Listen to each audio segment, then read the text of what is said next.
Bom, vou começar aqui então. Boa tarde, turma. Eu estava ouvindo uma música do Renascimento francês e Era essa música que eu tava tocando até agorinha, né? Bom, a gente vai fazer hoje a última explicação.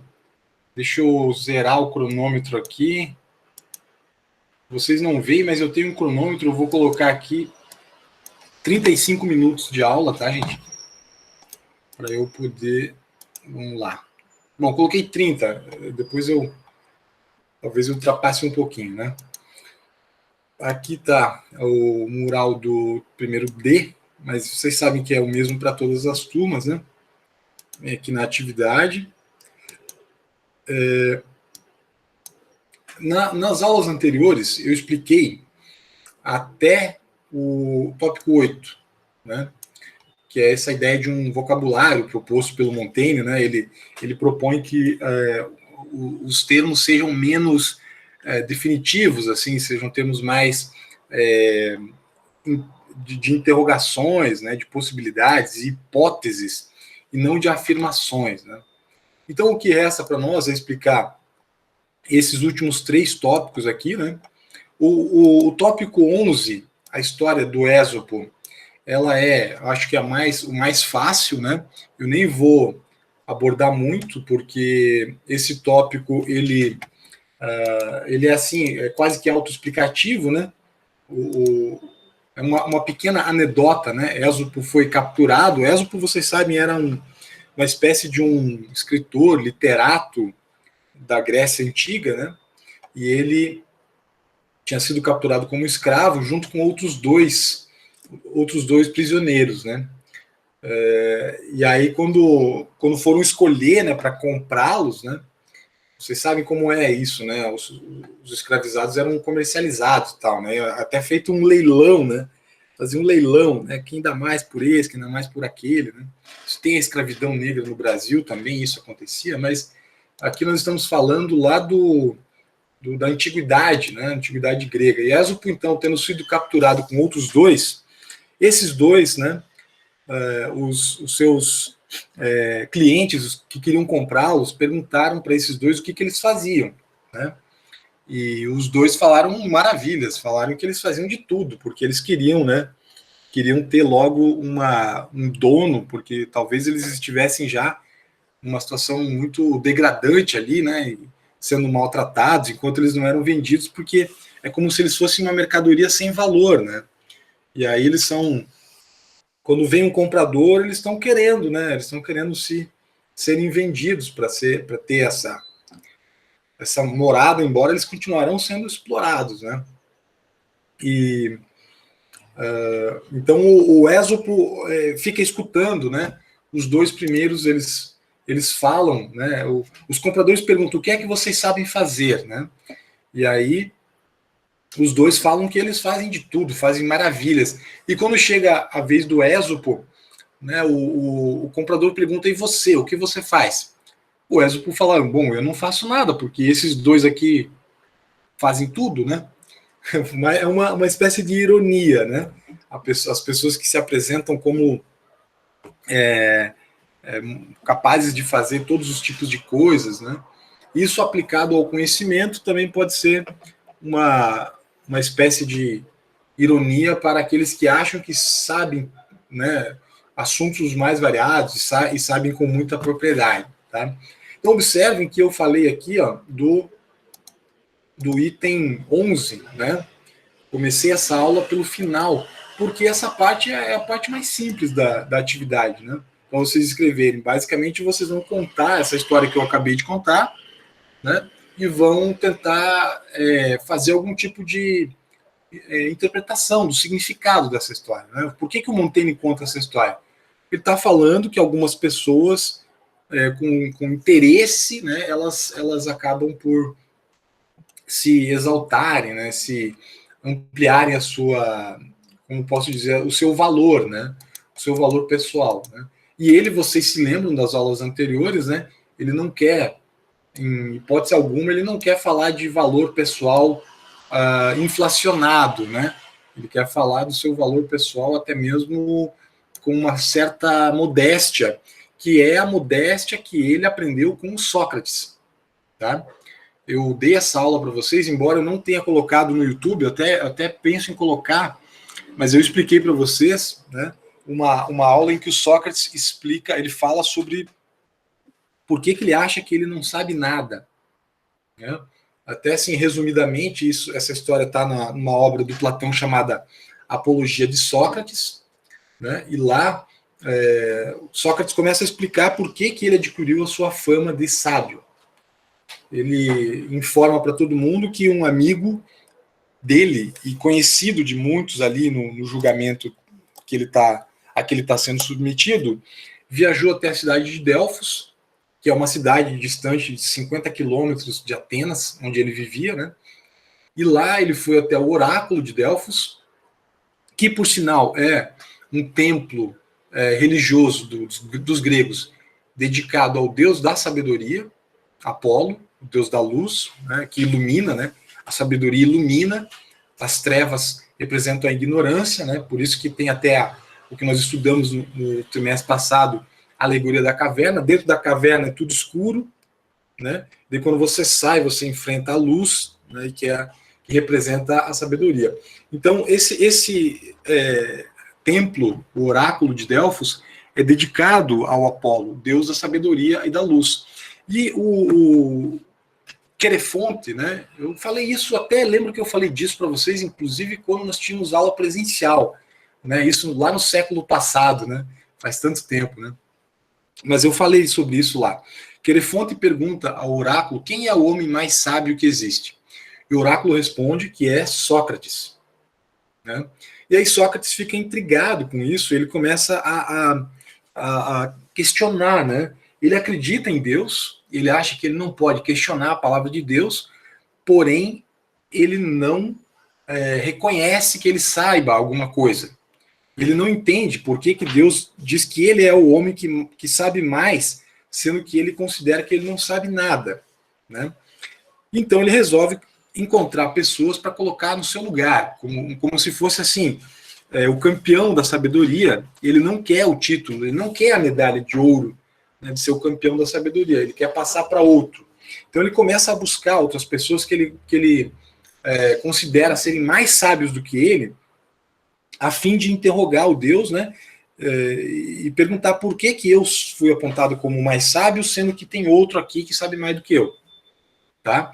Então o Sócrates vai nesse percurso e ele acaba se decepcionando, porque todos os especialistas com quem ele conversa, né, ele acaba descobrindo que esses caras não sabem nada. Só que eles acham que sabem. Aí é que entra a vaidade. Tá? Aí é que entra a vaidade, né? Essa espécie de mentira que a pessoa conta para ela mesma, né? Então, por exemplo, ele vai conversar com um general, ele quer saber o que é a coragem, tá? E ele pensa, pô, o general é um corajoso, então eu vou lá conversar com o general. E ele descobre que o general não sabe o que é a coragem. E ele fala isso pro general, e o general fica irritado com ele, né? O general enxota ele de lá, né? Ele sai sendo criticado, né, veementemente pelo general. Mas ele pensa, bom, eu não sei o que é isso, o general também não sabe, mas ele ignora que não sabe.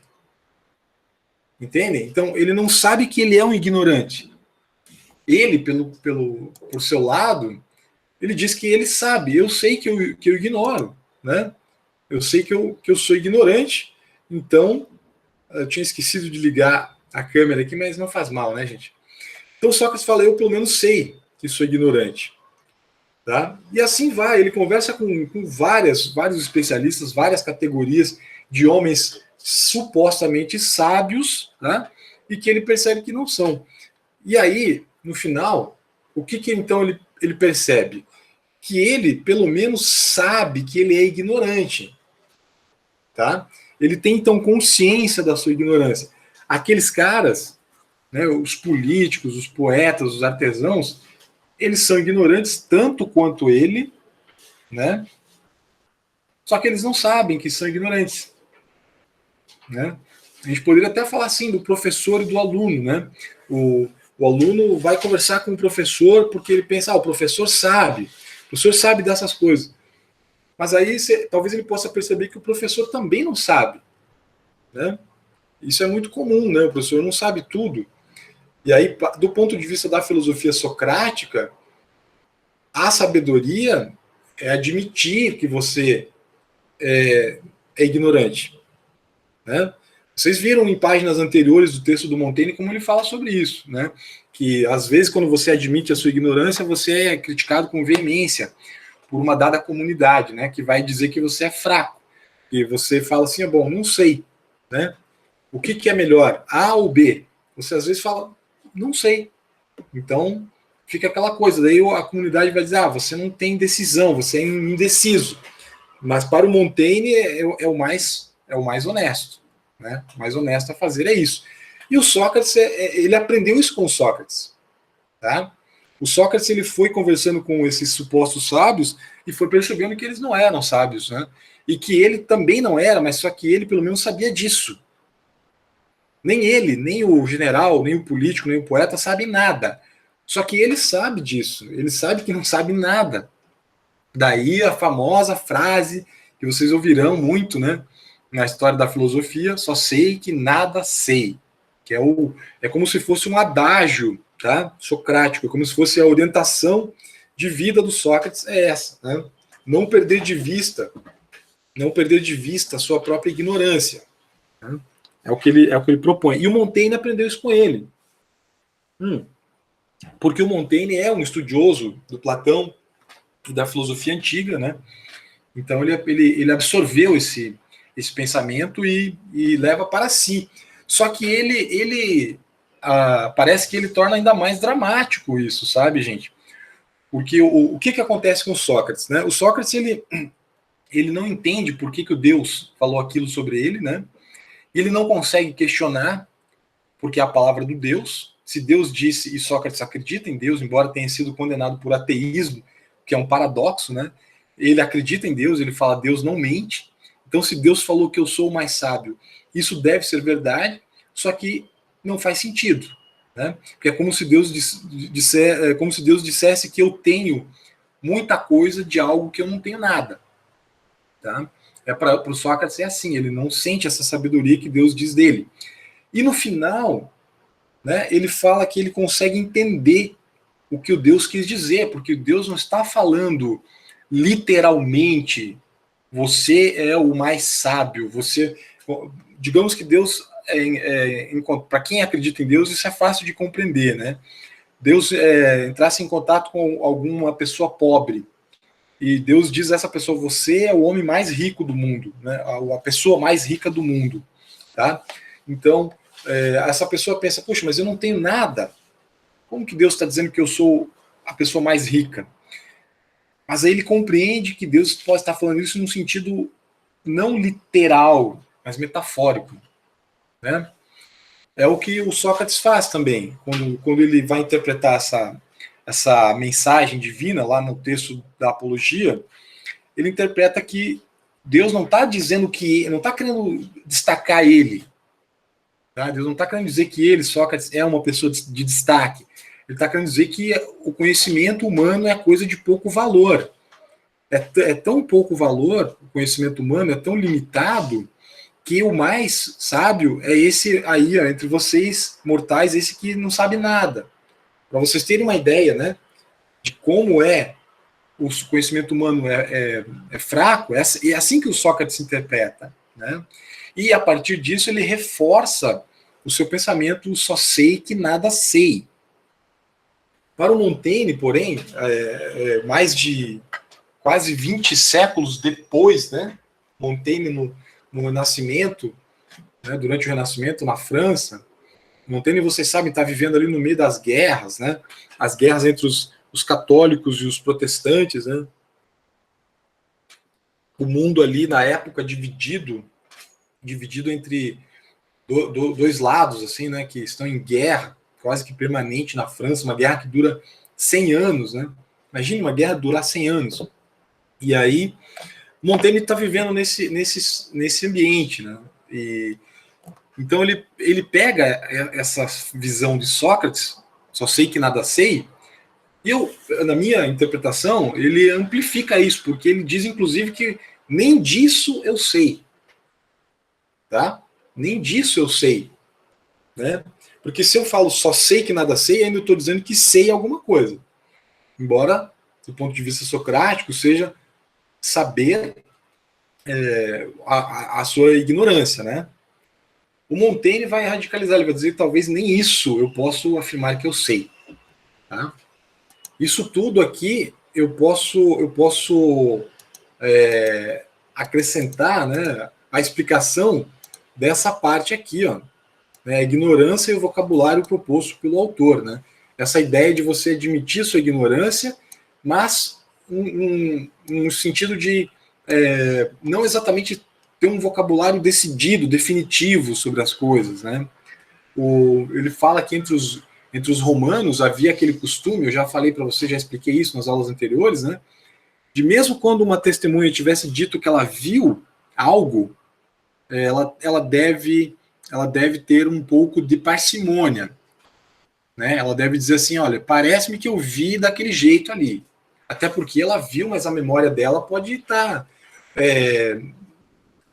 estar contaminando aquilo que realmente aconteceu, né?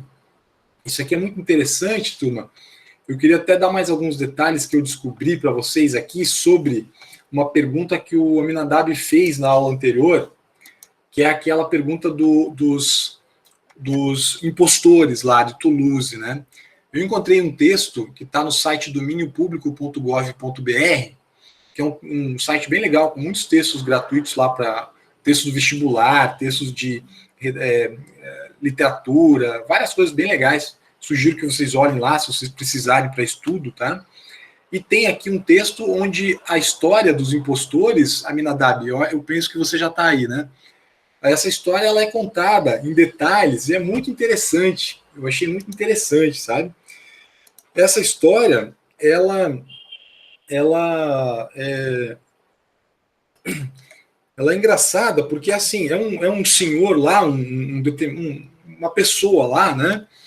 Que vivia numa família, tinha 4 irmãs e depois era casado, né? E depois de um tempo, acho que teve até filhos e desapareceu, né? Esse homem desapareceu, né?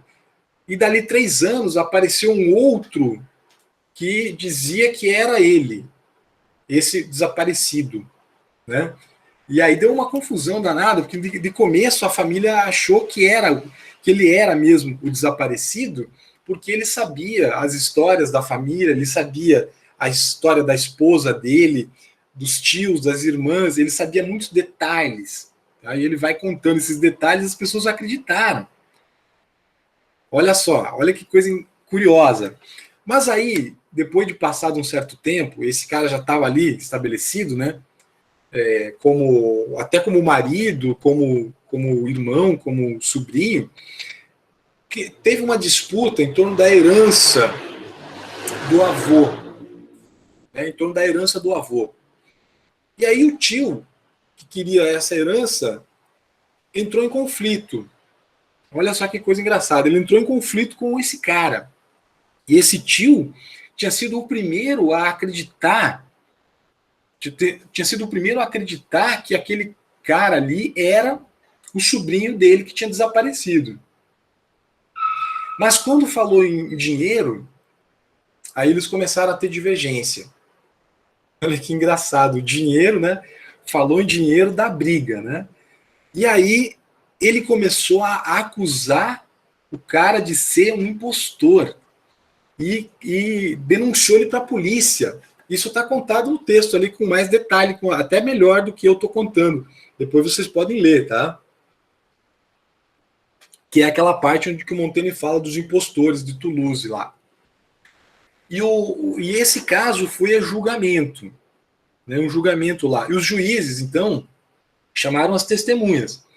As irmãs estavam convencidas de que aquele cara era realmente o irmão dela. E até mesmo a esposa estava convencida de que era o marido. Então elas testemunharam a favor dele. Era o tio, o acusador, né, que estava brigando por causa da herança do avô, né? e o suposto sobrinho era o acusado. Então, a família começou a defender o acusado. Olha que coisa maluca isso. E ele estava quase sendo absolvido, ele ia ser absolvido pelos juízes, tá? Quando, de repente, surge um outro homem dizendo que ele era o verdadeiro sobrinho, irmão e marido. Né? E esse novo homem, ele tinha uma perna amputada, né? Ele era coxo, né? Ele tinha uma perna de madeira. E isso, inicialmente, foi confirmado por um soldado que participou de uma luta junto com ele, mas só que esse soldado não lembrava direito dos detalhes. Vejam que coisa engraçada. As irmãs estavam lembrando de vários detalhes e tinham sido convencidas pelo impostor. Mas esse soldado não lembrava. Tá? Mas depois de um certo tempo de julgamento, ele conseguiu convencer as irmãs e elas perceberam que aquele de fato era o irmão delas. Aquele homem, né, que tinha uma perna de pau. Né? Eu lembro daqueles piratas, né, que às vezes a gente vê nos filmes. Né? Aquele era o verdadeiro. Tá? E aí aquele julgamento que estava quase absolvendo o acusado reverteu completamente e ele foi condenado à morte por enforcamento. E ele, olha que coisa engraçada, acabou confessando. Ele acabou confessando que era um farsante e que ele tinha enganado todo mundo porque ele estava interessado naquele dinheiro daquela família. Então essa história aí, só quis contar para vocês pensarem como é, às vezes, difícil de você tomar uma decisão, né? Você pode estar convencido de algo, de uma determinada opinião. Isso é uma coisa importante que eu já quis ressaltar nas aulas anteriores, que está no texto, essa ideia de que você se apega a uma opinião e você não consegue mudar de opinião. Né? Você se convence, você quer buscar ideias que reforcem e não que eventualmente questione essa opinião. Né? Puxa vida, olha aí o que aconteceu. Já fui longe demais aqui, né? Eu fui longe demais na explicação. Vamos lá. Aqui, nas aulas anteriores, eu já expliquei isso, né? Deixa eu aumentar um pouquinho. Questionamento de Montaigne sobre o tempo, né? A primeira parte. Isso aqui eu acho uma coisa muito curiosa. Que quando, por exemplo, se vocês se lembram do horário de verão, né? Eu gosto do horário de verão, eu acho bacana porque você tem um pouco mais de tempo à tarde para você relaxar um pouco, dar uma caminhada quando o sol não está tão quente, né? Mas no fundo, o que é o horário de verão, né? É só uma convenção sobre o tempo que nós estabelecemos, né? Que nós não sabemos efetivamente o que é, porque na verdade o sol não vai mais rápido nem mais lento com ou sem horário de verão, né? Se eu mudasse o ano, né? Se eu fosse um morador de Marte, se eu fosse um marciano, meu ano durasse 500 dias, digamos que eu tenha 14 anos como vocês, né? Só que eu tenho 14 anos de 500 dias e não de 360 como aqui. Então é uma coisa também engraçada, né? Falar uma pessoa de 14 anos terráquea não é uma pessoa marciana de 14 anos, né? Só para vocês pensarem um pouco sobre essa variabilidade do tempo, né? Questionamento sobre a razão, distinção entre saber e perceber, nas páginas seguintes. Eu vou mais rápido, tá, turma? Porque eu quero avançar, que eu já me atrasei, né? Psicologia da descrença e da persuasão, que é quando eu vou contar uma história qualquer, uma pessoa, eu já penso que ela vai duvidar, né?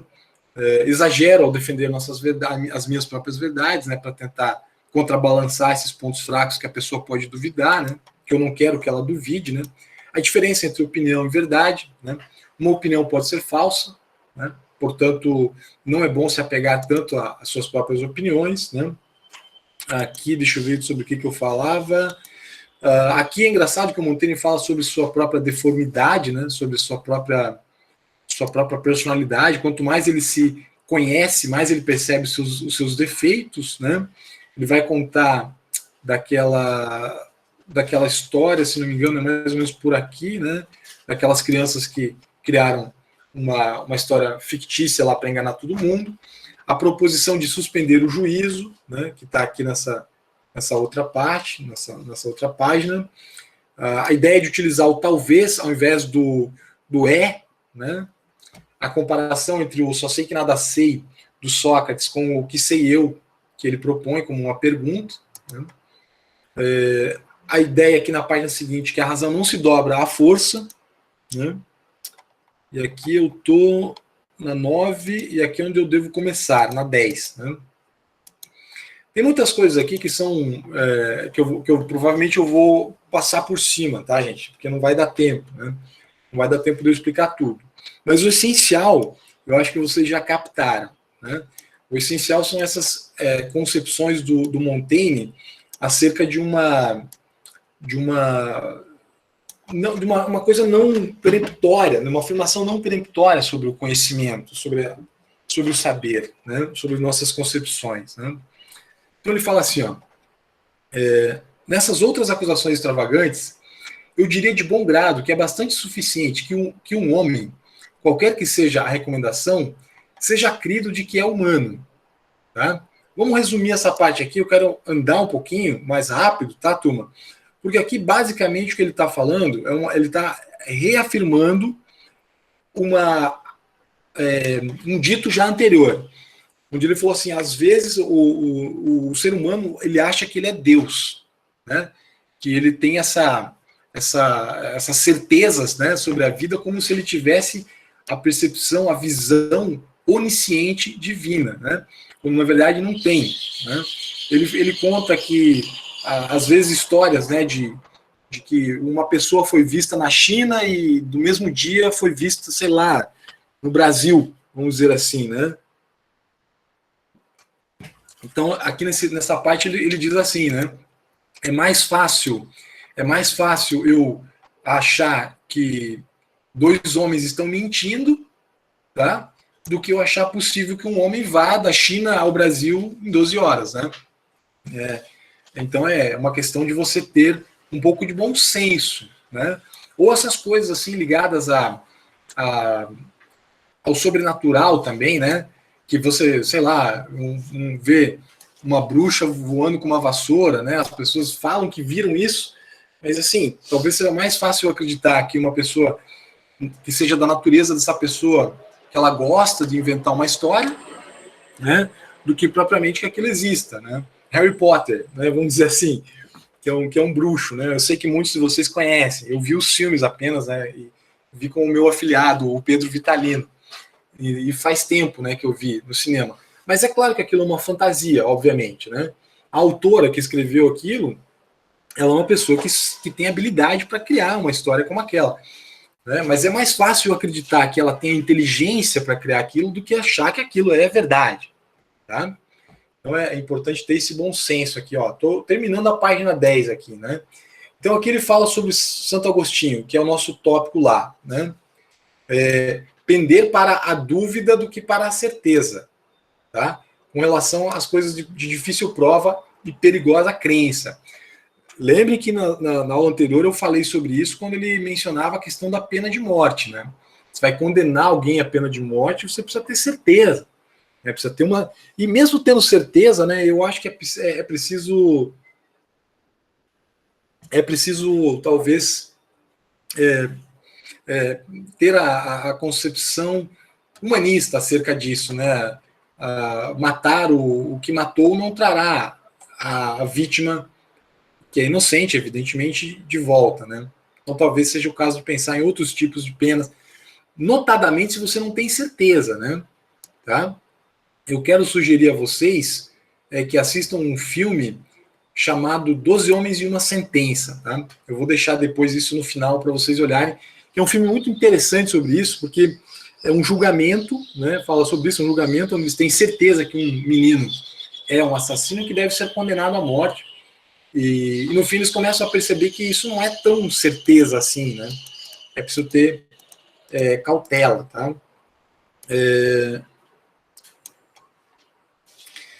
Aqui ele fala na página seguinte, na página 11, tá? Ele fala sobre um príncipe onde ele foi visitar, né? E o príncipe Eu vou resumir isso aqui, tá, gente? Porque nós não temos muito tempo. Né? Inclusive, tem muitas partes posteriores aqui, quando ele fala sobre a vida amorosa dele, que eu quero resumir, porque hoje eu realmente vou cumprir meus 30 minutos. Já não vou cumprir, já tá com 29.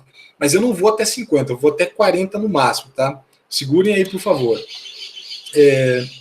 Então ele fala que ele foi visitar, né, um príncipe, o príncipe mostrou para ele uma bruxa lá, que era considerada uma pessoa muito feia, né, cheia de deformidades e tal, né, e aí essa pessoa, muita gente chama ela, diz que ela faz coisas sobrenaturais, sabe, e ele vai pensando sobre aquilo, né, e ele, no fim das contas, ele pensa assim, ó, para ele seria melhor ordenar o eléboro do que a cicuta. Eléboro dá para ser usado como uma planta medicinal, tá? Como se fosse um chá. Cicuta já é um veneno, né? Então ele fala assim, essas pessoas que ficam falando essas coisas aí, que na época, né, eram condenadas à fogueira, tá? Eram condenadas à tortura, né? Nossa, aquilo era uma loucura, né? Não que na nossa época não tenha também tanta violência, né, gente? Tem, mas... E também, né, a gente lembra esse ano quantas pessoas que morreram tragicamente. Na semana passada, no Dia da Consciência Negra, um homem morto dentro de um supermercado, né? Mas eu lembro de uma menina chamada Ágata, de 8 anos de idade, que foi morta por um tiro de fuzil, né? Então isso para mim é uma coisa tão absurda quanto na Idade Média aquelas coisas que eles faziam, né? Tão absurda quanto. Então, é preciso sempre ter ponderação quanto a isso. A filosofia do Montaigne, ela inspira um humanismo de um bom senso, né? Para um humanismo pacificador. Talvez possa ser também útil para nossa fase atual, né? Tão cheia de ódio, né? E aí ele fala, né, as oposições, os argumentos também podem ser ilusórias, né? Ele vai falando sobre isso, tanto que o exemplo daquele julgamento, né, quando num certo momento estavam todos convencidos de que o impostor era o verdadeiro sobrinho e marido, e depois irmão, e depois se descobriu que ele era um farsante, né? Mas o Montaigne mesmo fala que às vezes quando ele tem dúvidas sobre as coisas, ele age como o Alexandre, né? Aqui ele conta na nota de rodapé essa história do Alexandre, né, que tinha um nó górdio lá, chamado nó górdio, que ele não conseguia desfazer o nó, então ele pegou sua espada e cortou. Bom, tá resolvido o problema, né? Às vezes o Montaigne age assim também, né? Mas olha aqui, ó, olha essa frase é bem elucidativa, ó. Depois de tudo, é por suas conjecturas em bem alta conta mandar cozinhar um homem vivo, tá? Como se fazia na Idade Média, né? Você vê que coisa absurda, né? É uma coisa maluca os seres humanos daquele período, não que nós não sejamos, mas eles usavam às vezes como pena de morte cozinhar uma pessoa em óleo fervente, tá? É tão quase que inconcebível para nós isso, né? E o Montaigne fala, você tem que ter em alta conta, ou seja, você tem que acreditar muito nas suas próprias conjecturas, né? Que no fundo são apenas hipóteses, né? Para você mandar cozinhar um homem vivo, para você condenar um homem a esse suplício, né, gente? Tá louco. E aqui ele fala, né, de um general que sonhava, né? E era talvez uma espécie de sonâmbulo, né? Sonhava que era um burro de carga e saía pelo acampamento dos soldados fazendo aquilo, né? Se os feiticeiros sonham assim, né? Seus sonhos talvez não possam não passar disso, né?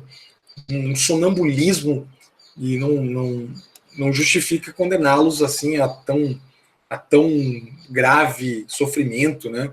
Como se isso fosse resolver alguma coisa, né?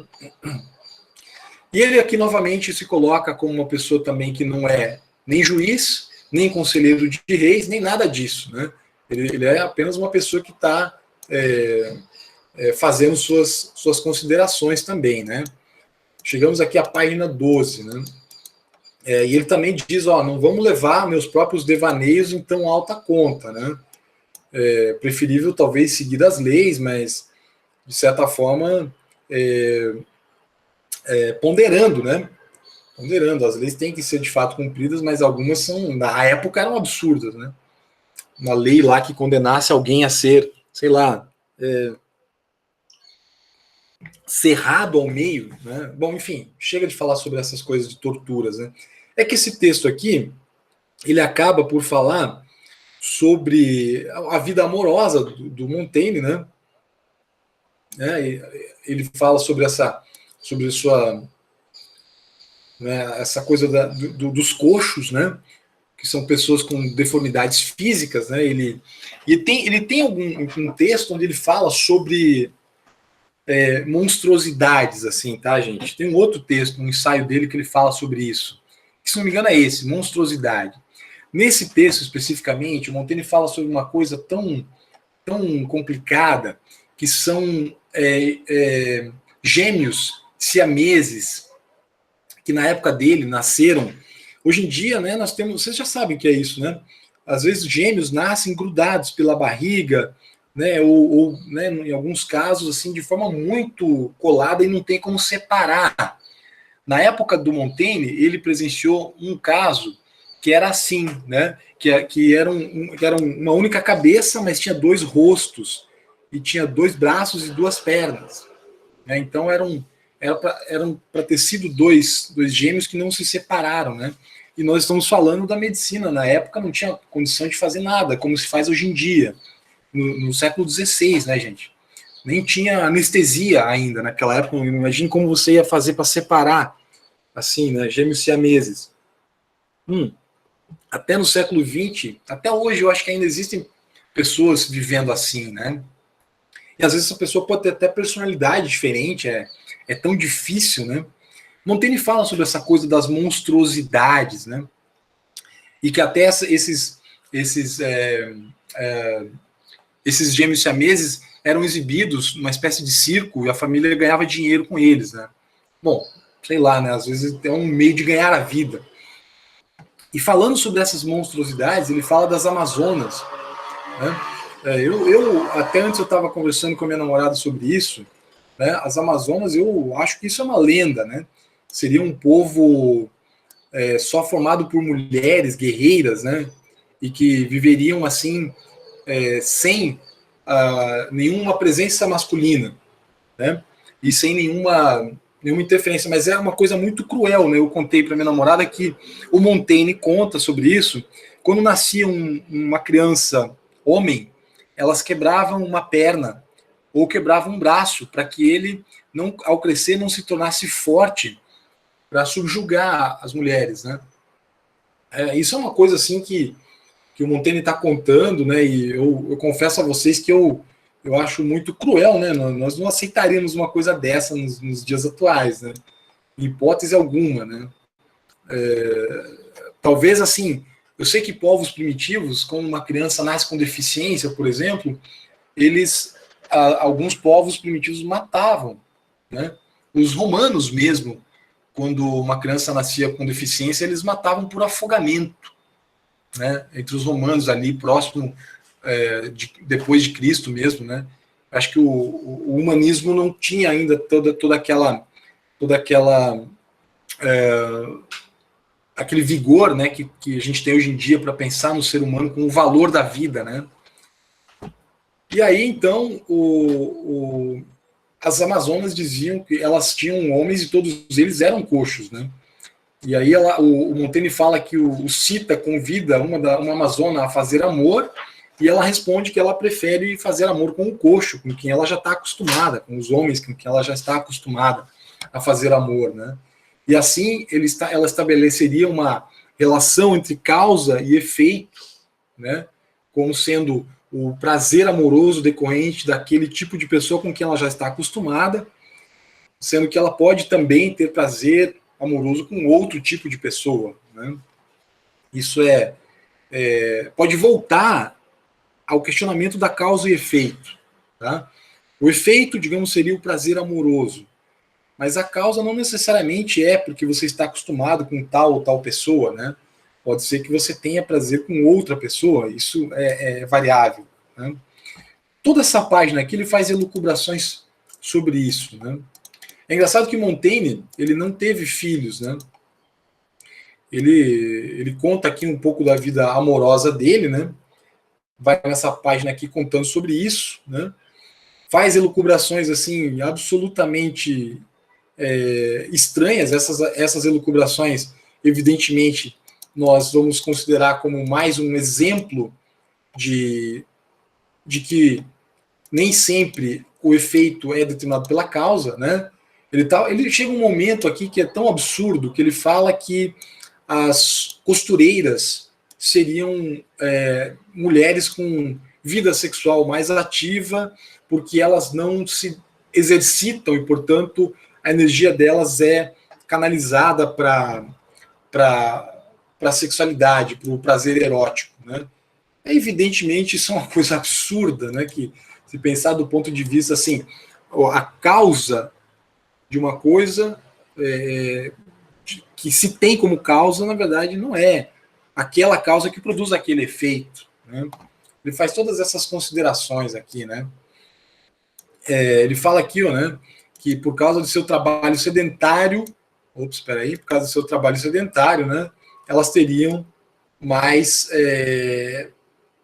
uma vida mais erótica, né? Os gregos caluniavam as tecelãs. Isso aqui é muito fácil de entender, né? Ainda mais numa cultura machista, que é a cultura do homem ocidental, né? Dá para entender facilmente o que ele está querendo dizer com caluniavam. Por que os gregos caluniavam as tecelãs, né?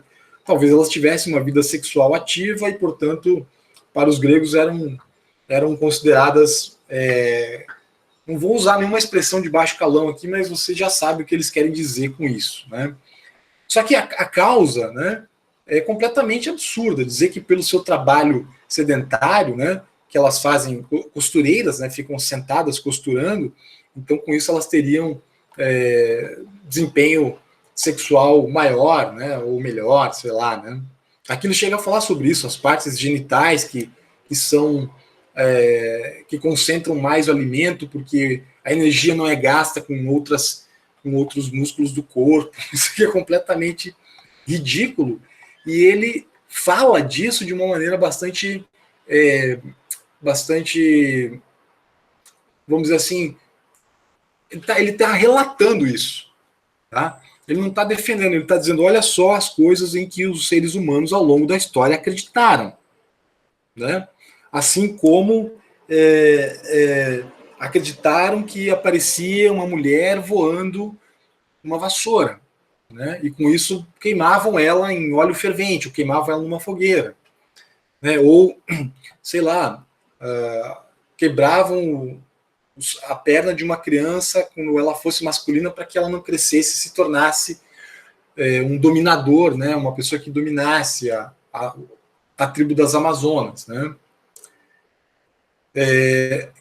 Aqui ele fala, ó, esses exemplos não servem, então vejam só, ao que eu dizia no começo, que nossas razões antecipam frequentemente o efeito e têm a extensão de sua jurisdição tão infinita que elas julgam e se exercitam na inanidade mesma e no não ser.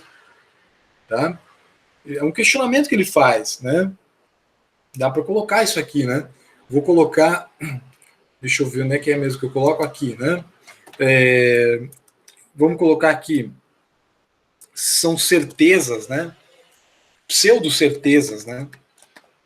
Pseudo-certezas, tá? Vou colocar assim, né? E vou colocar mais uma. Vou colocar falsa relação, né? Falsa relação de causa e efeito.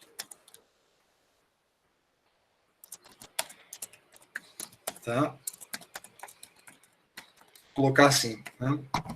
Seria importante aqui vocês terem essa perspectiva, né? Então, eu tenho pelo menos essas duas tags aqui, tá? No finalzinho. Evidentemente, nós somos pessoas do século XXI, né?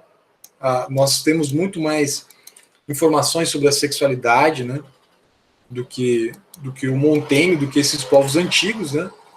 Nós podemos dizer com relativa tranquilidade que isso são fake news, né? Posso usar esse termo, tá? Da época. Né? E vejam, algumas dessas fake news, né, elas têm autoridade do uso antigo, né, às vezes porque elas foram muito difundidas, né, e acabam sendo creditadas em função disso, né. Olha, ele segue falando sobre isso, né. Ele fala aqui que os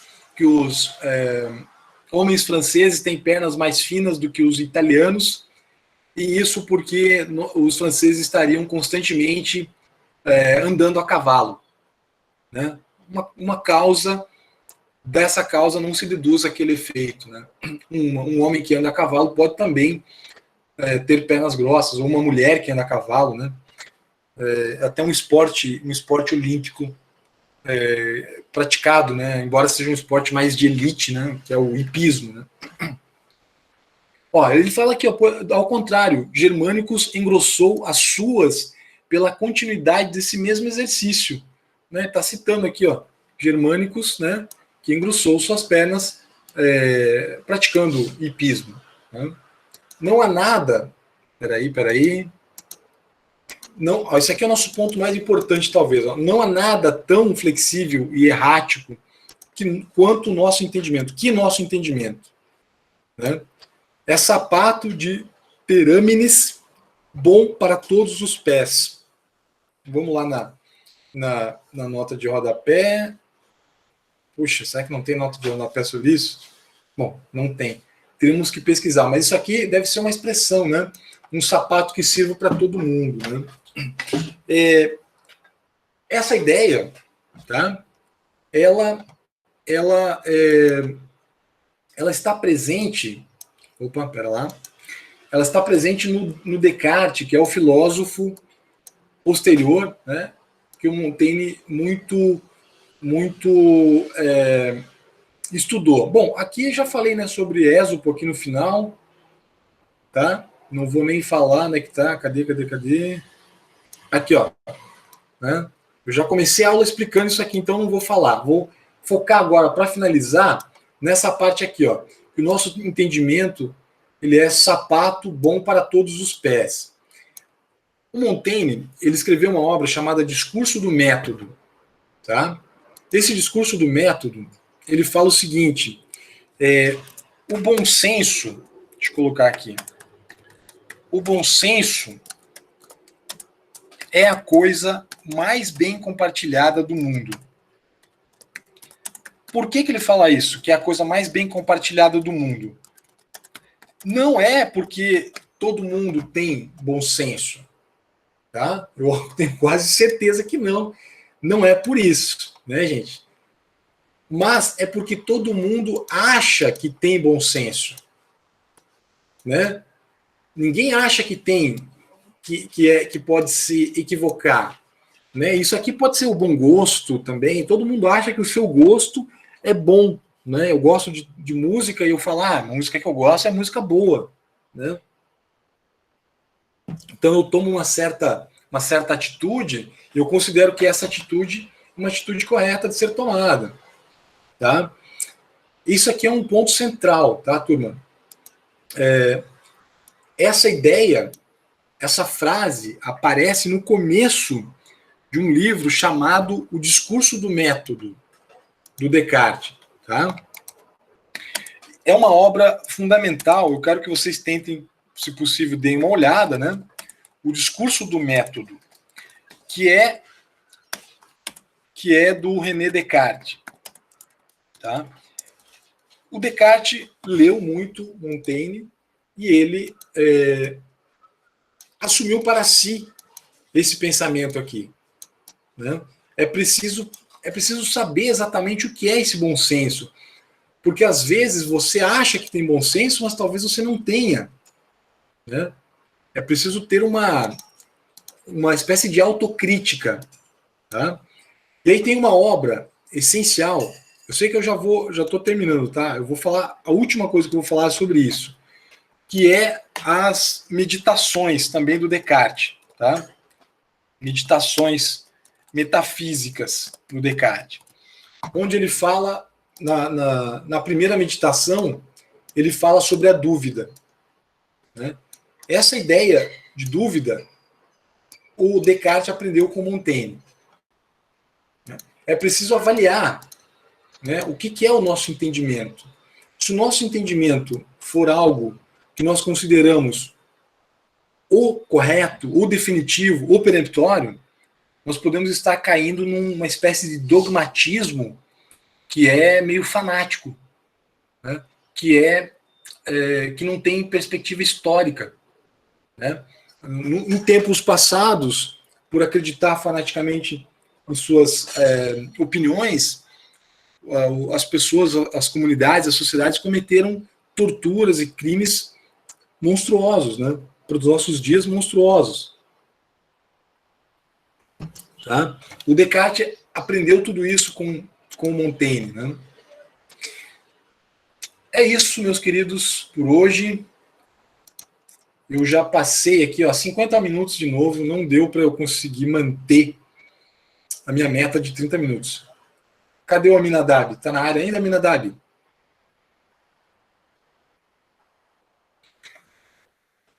Turma, vocês viram que o prazo para fechamento de notas está bem apertado, né?